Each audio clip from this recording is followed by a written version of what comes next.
Alors, voilà une question qui revient sans cesse. Pourquoi tant de pays africains, pourtant si riches en minerais, semblent coincés dans un modèle d'extraction qui ne profite pas vraiment à leur population? Et à l'inverse, comment des pays d'Asie ont-ils réussi, eux, à transformer ces mêmes ressources en véritables moteurs industriels? C'est une question super complexe et qui déclenche pas mal de débats. Parfois, on entend un terme assez choc pour décrire la situation, la recolonisation économique. L'idée, c'est que certains contrats miniers d'aujourd'hui ressemblent à s'y méprendre au vieux modèle colonial. Des capitaux venus d'ailleurs extraient les matières premières et hop, toute la valeur ajoutée s'envole loin du continent. La vraie interrogation, c'est donc de savoir pourquoi ce schéma a la vie si dure.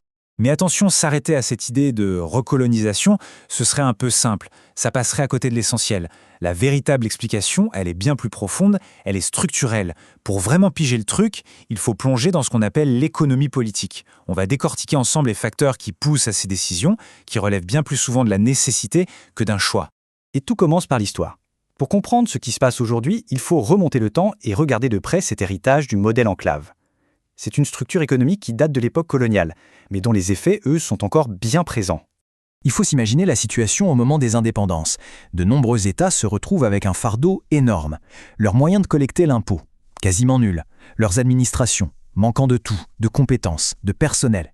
Et les infrastructures comme les chemins de fer, elles existent, mais elles ont un seul et unique but, aller de la mine au port. Rien pour connecter le pays.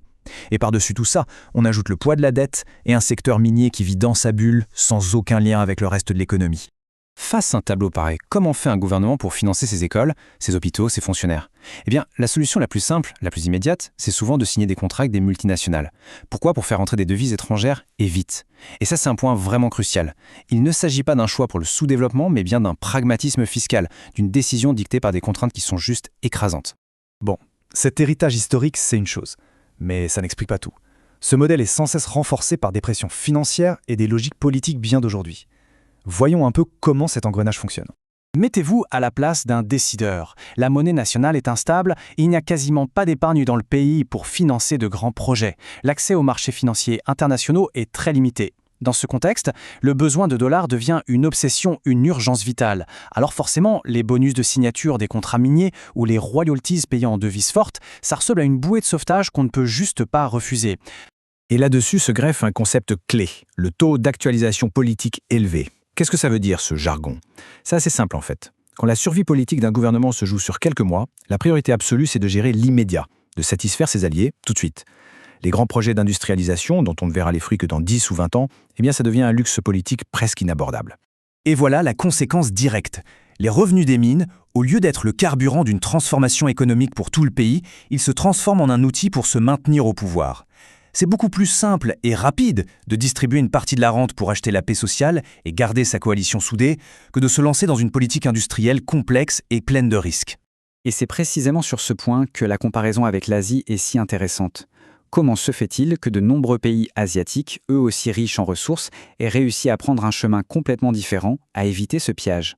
Quand on regarde, on voit deux trajectoires radicalement différentes. D'un côté, un modèle où l'exploitation des ressources a tout précédé, avant même qu'une vraie base industrielle n'existe, avec des États qui se sont surtout concentrés sur la gestion de cette rente. De l'autre, en Asie, on a d'abord mis le paquet sur la construction d'une industrie, portée par des administrations compétentes et puissantes, et c'est cette capacité qui leur a ensuite permis de négocier en position de force et d'imposer aux investisseurs étrangers de transformer les matières premières chez eux.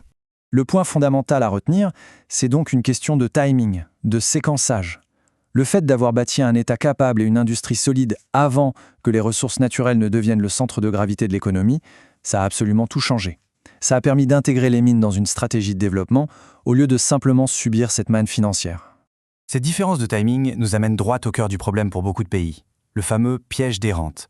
C'est un cercle vicieux, un véritable engrenage qui peut bloquer le développement d'un pays pendant des décennies. Le mécanisme est aussi simple que redoutable. Étape 1, d'énormes revenus miniers arrivent d'un coup. Étape 2, dans un pays où les institutions sont fragiles, cet argent facile encourage beaucoup plus la corruption et la course à la rente que l'investissement productif. Étape 3, les quelques investissements qui sont faits sont souvent mal pensés, inefficaces. Et donc, étape 4, l'économie ne se diversifie pas, la productivité stagne. Et le résultat de tout ça, étape 5, le pays reste dépendant des ressources. Et la boucle est bouclée, le cycle recommence. Il y a une vérité politique fondamentale derrière tout ça. Quand un gouvernement peut boucler son budget juste en signant un chèque avec une compagnie étrangère, au lieu de devoir taxer sa propre population et ses entreprises, eh bien le lien démocratique de base, celui de la redevabilité, il se casse. L'État a tout simplement moins de comptes à rendre à ses citoyens, parce qu'il dépend moins d'eux pour vivre. Alors, est-ce que c'est une fatalité? Est-ce qu'on peut sortir de ce cycle? La question à $1 million, c'est comment on fait, concrètement, pour transformer ce potentiel géologique en une richesse durable pour tous? C'est ça le vrai défi. En fait, tout se résume à une tension permanente, un dilemme. D'un côté, il y a l'urgence du court terme, le besoin de devises, la survie politique. De l'autre, il y a l'ambition du long terme, la transformation de l'économie.